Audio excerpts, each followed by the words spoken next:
Hi, I'm Ellen Mandel, and I'm here joining you at Meds East in Orlando, Florida. And I'm going to talk, basically give you 3 points about lifestyle interventions relative to diabetes and metabolic disease.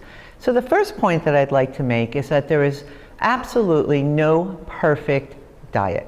In fact, I don't even like the word diet. I like the idea of nutrition and overall eating patterns, because diet implies something temporary, and the way one really needs to live with diabetes or heart disease is that they need to have an overall approach to eating. So one of the first things to consider is that there's no perfect distribution of carbohydrates, proteins, and fats. They all have pluses and minuses, and the research does not support any one single approach.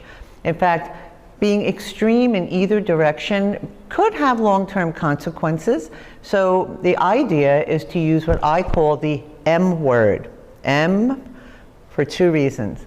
Number 1 is moderation, and the second reason for the M is Mediterranean. Now, you've all heard about the Mediterranean diet, I think. The Mediterranean diet embraces the concept of pulling everything together, and it applies the other important concept of moderation.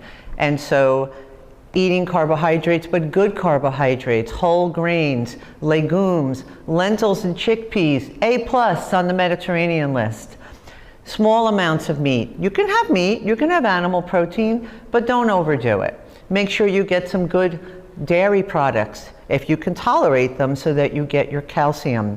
Fruits and vegetables go without saying, and a little glass of wine, should it be something that you want to do and there's no medical reason not to, have at it. But the idea is small glass of wine, maybe 4 ounces. You got to measure it to see what's really going in that cup.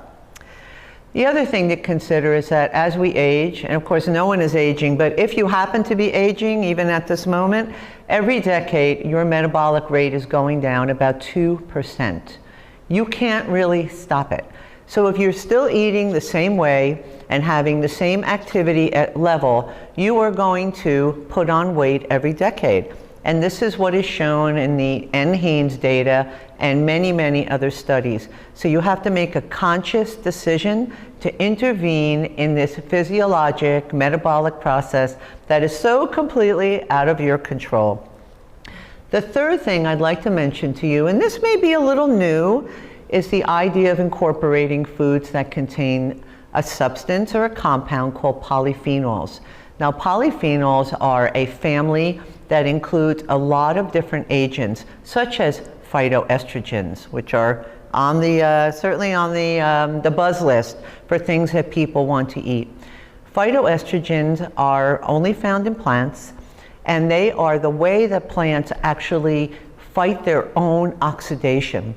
So if you were to eat these types of products from plants, such as dried fruits like dried apricots and raisins, these contain a high percentage of polyphenols.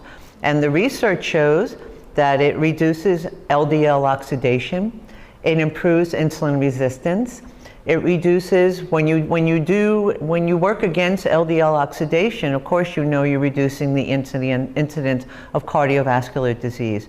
So across the board, I would say throw some polyphenols into your diet. Remember moderation, and don't get so focused on distribution, how much protein you eat, how much carbohydrate you eat. Moderation, activity, dried fruit, and you've got it. Thank you for your time.